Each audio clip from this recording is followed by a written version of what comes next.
Saya menyampaikan satu tema tentang creative selling strategy.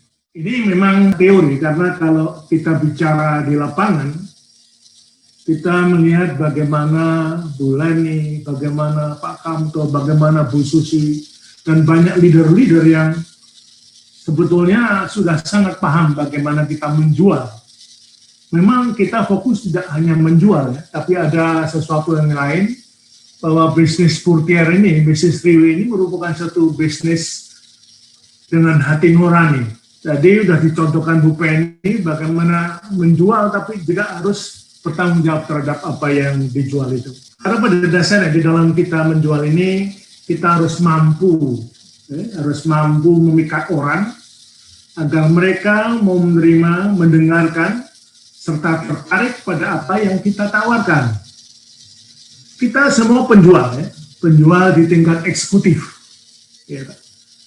Kita penjual scale, kita menjual pengetahuan, program, penjual produk kelas Rolls Royce limusin yang sudah diakui kualitas serta manfaatnya bagi kesehatan. Dan dalam penjualan ada teori penjualan yang dikatakan sebagai selling step by step.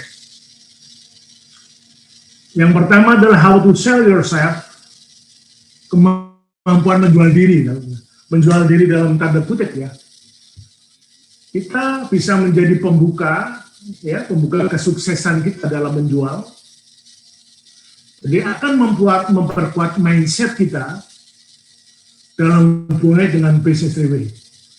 Tentunya menjadi kewajiban bagi kita semua untuk betul-betul memahami posisi kita sebagai member three-way, memahami perusahaan three-way, manajemen, termasuk yang paling penting adalah 6 core business atau 6 core values dari three-way yang menaungi perilaku kita dan memahami produk kita.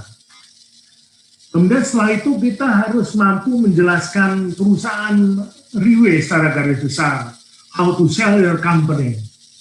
Setelah itu kita harus mampu dan mau secara bagus untuk menjelaskan apa itu produk kita, produk courtier placenta. Ibu Bapak sekalian, ada sebuah slogan yang mengatakan from zero to hero.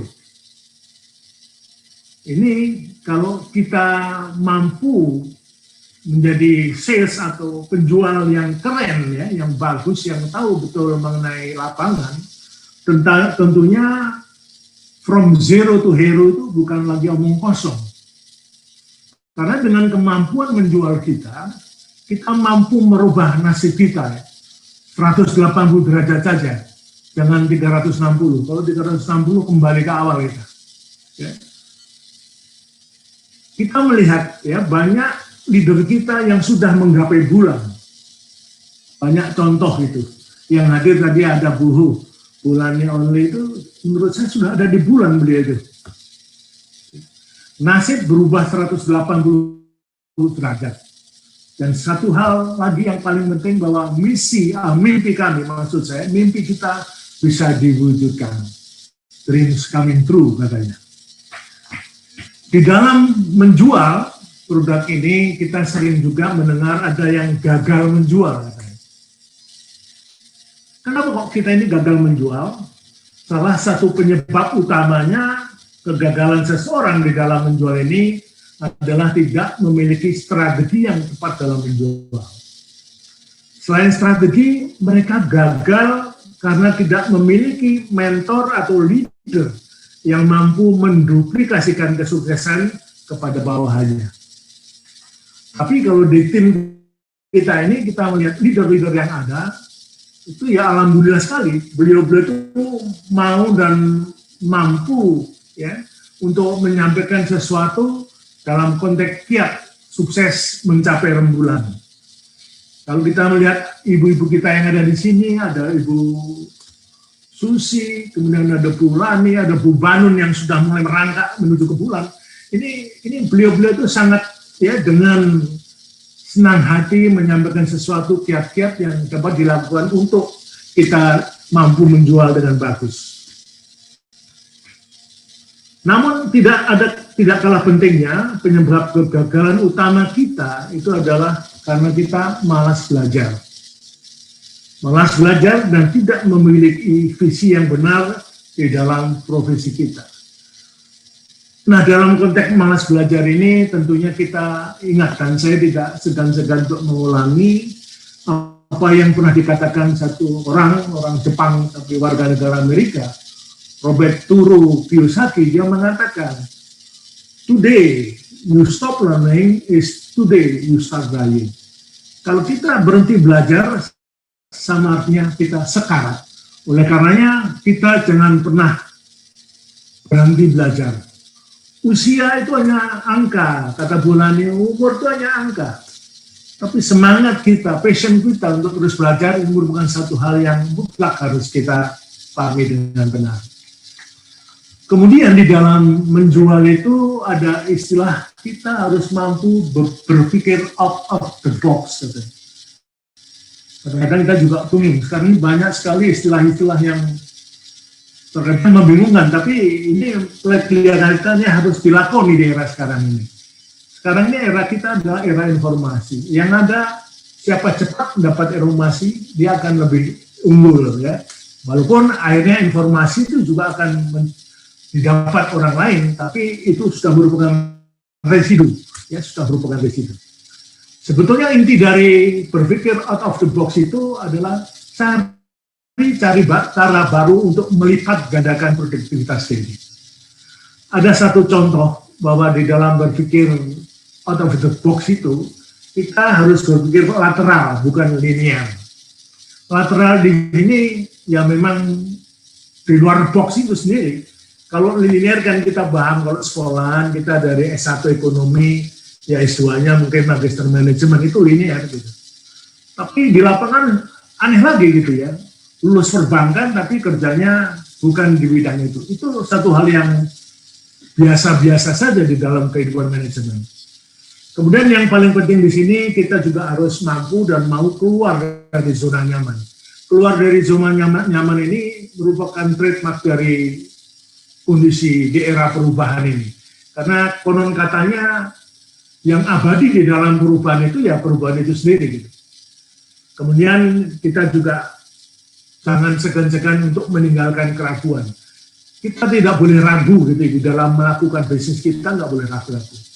Dan terkadang kita harus terbuka, kita harus mampu dan mau mendengarkan orang lain. Yang bagus kita terima, yang tentunya yang jelek harus kita saring. Kemudian selanjutnya di dalam upaya kita untuk menjadi penjual yang bagus dalam tanda kutip, ini ada satu konsep atau strategi yang namanya konsep triple A, yaitu appearance, attitude, dan ability. Konon katanya kalau kita betul-betul bisa memperhatikan triple A ini, kemudian kita mengimplementasikan di dalam kegiatan kita sehari-hari, insya Allah apa yang menjadi tujuan kita akan dapat kita capai. Mari kita simak satu persatu. Mengenai yang pertama adalah appearance. Appearance adalah satu penampilan. Ya. Appearance adalah penampilan. Di dalam dunia penjualan, tiada kesuksesan tanpa adanya persiapan yang matang. Persiapan yang matang itu adalah penampilan kita. Penampilan akan mengesankan bahwa penjual adalah orang-orang yang profesional. Bisa dipercaya oleh prospek atau calon customer. Ini penting sekali penampilan. Dan saya kira ini juga sudah sejalan dengan keinginan dari manajemen WeWe. Kalau kita lihat pakaian yang digunakan Bu Susi, hitam, kemudian saya sendiri juga nekat pakai jas hitam ini sebenarnya kehendak dari manajemen. Teman-teman yang sudah istilahnya udah Diamond Star 1, 2, 3 itu sudah berhak menggunakan pakaian ini. Dan pakaian kita hitam ini kita menjadi kelihatan apa ya, istilahnya good looking gitu. Coba lihat Bu Susi dari jauh, kelihatannya kayak umur 44, walaupun di atasnya ada 30 lagi ya Bu ya, belum ya. Tapi ini melihat kita menjadi good looking, menjadi enak dipandang gitu. Nah kalau orang enak dipandang di dalam menyampaikan sesuatu, di dalam mempresentasikan sesuatu, tentunya ini juga membuat nyaman dari prospek ataupun calon customer kita. Ya. Kemudian masalah presentasi ini juga harus kita perhatikan. Ini juga merupakan salah satu hal yang mutlak di dalam kita menjual. Ya. Karena presentasi yang bagus, kemudian tampilan yang bagus, kemudian dengan PowerPoint atau PDF, itu juga membuat klien kita, calon klien, prospek atau yang dikatakan sebagai calon customer itu menjadi tertarik. Nah, dengan appearance inilah, penampilan ini mudah-mudahan kita bisa ya dan mampu menggugah calon klien kita untuk bergabung dengan Burger Placenta. Kemudian yang kedua adalah attitude. Attitude adalah sikap perilaku. Ini penting Ibu Bapak sekalian, dari pengalaman selama ini yang pernah saya lihat, teman-teman yang melakukan presentasi, saya kira mereka sudah mampu betul-betul mengimplementasikan appearance itu, kemudian attitude, ya, karena perilaku atau sikap ini tidak bisa ditipu, Ibu Bapak sekalian. Ya. Perilaku atau sikap kita tampil di depan itu tidak bisa menipu orang. Jadi kalau kita nyampaikan dengan kemampuan yang ada, kemudian dengan istilahnya dengan hati nurani, itu bagus sekali. Ya. Dan kadang-kadang di dalam kita langsung menemui klien, itu ya. Kalau yang kita sampaikan tadi, kalau kita melakukan presentasi secara global misalnya di satu tempat, tapi kalau kita mengadakan pendekatan secara personal, ini kelihatan juga pernah dilakukan kemarin di Bandung, ada Ibu Susi, Dr. Hernanto sana, itu di dalam melakukan dialog, kita jangan sekali-kali mendominasi pembicaraan. Kasih kesempatan lawan bicara kita untuk menyampaikan apa yang ada di benak dia. Karena ini penting, karena kalau kita mendominasi pembicaraan itu membuat bosan yang mendengar, Ibu Bapak sekalian. Kemudian yang ketiga, kita juga harus mampu dan mau mengelola emosi. Terkadang kita perhatikan kalau yang sudah sepuh-sepuh ini biasanya pengendalian dirinya tinggi gitu ya. Tapi kalau yang muda ya karena excited ingin menyampaikan sesuatu ya dengan secara menggebu-gebu, terkadang lupa ya untuk mengelola emosi kita. Karena emosi ini merupakan satu hal yang negatif kan dalam tanda kutip kalau kita terlalu berlebihan menyampaikan sesuatu kepada lawan bicara kita. Kemudian yang ketiga adalah ability. Ability sendiri adalah satu kemampuan ya, kemampuan kita untuk menyampaikan sesuatu. Nah, ability ini kan bisa dibentuk sebetulnya Ibu ya. Dengan kita terus belajar, kemudian memperhatikan para leader kalau bicara, kemudian melihat tampilan-tampilan yang disampaikan di dalam dia menyampaikan hal yang berkaitan dengan bisnis ini. Ini merupakan satu hal yang mutlak yang harus kita pahami. Karena dengan terus kita meningkatkan kemampuan kita, kemudian kita juga harus paham mengenai produk knowledge kita secara excellent. Ini sangat penting sekali untuk mencapai keberhasilan kita di dalam menjual. Karena apa Ibu sekalian? Produk knowledge secara excellent ini perlu supaya kalau kita tampil itu meyakinkan. Mungkin ada hari ini yang ikut di Zoom meeting ini ada Profesor Andi Nuhung, itu temannya Mbak Badun mungkin juga ikut mendengar. Beliau mengatakan kepada saya, Pak Imam, mari kita atur waktunya untuk kita kumpulkan teman-teman untuk mendengarkan presentasi. Nah ini kalau presentasi kita disampaikan secara excellent dan kita memahami betul produk knowledge kita, yang kemudian setelah mendengarkan apa yang kita sampaikan, ini menggugah minat dari beliau-beliau itu untuk bergabung dengan Burger. Karena beliau mengatakan banyak sekali Pak Imam ini yang mau dan mampu mendengar dengan baik dan sekaligus join gitu. Kalau mendengar toh ya nggak apa-apa sih ya, karena kita pada dasarnya ingin menginformasikan produk kita. Tapi kalau mendengar kemudian bergabung itu keren banget itu. Saya juga suka kalau begitu. Kemudian yang keempat ini kemampuan untuk memiliki self-driven yang tinggi. Self-driven di sini yang dimaksud adalah mendorong diri kita, ya, mendorong diri kita untuk mampu meningkatkan kemampuan. Ya, karena kemampuan-kemampuan ini yang sebetulnya kita butuhkan dalam konteks bisnis ini. Supaya apa? Supaya produk knowledge kita, produk barang-barang kita yang akan kita sampaikan ke klien itu betul-betul dipahami secara 100%, kalau bisa 120% oleh para calon-calon pelanggan atau calon-calon klien kita. Karena terus terang Ibu Bapak sekalian, kita selalu mencoba, saya selalu mencoba mencari sesuatu yang mungkin bermanfaat bagi tim ini ya, dengan beberapa ya sumber-sumber perpustakaan saya ingin menyampaikan sesuatu yang kita kaitkan dengan apa yang menjadi kebijaksanaan manajemen di Riwe sana. Mudah-mudahan ini juga tidak membuat kesalahan ya, karena semuanya ini diarahkan untuk bagaimana kita meningkatkan keinginan kita, salah satunya untuk menjual produk Riwe ini. Kemudian Ibu Bapak sekalian, bagian terakhir yang ingin saya sampaikan kepada Ibu Bapak sekalian, Ibu Bapak sekalian ini sudah bergabung dalam bisnis Riwe cukup lama, ada yang baru, ada yang lama.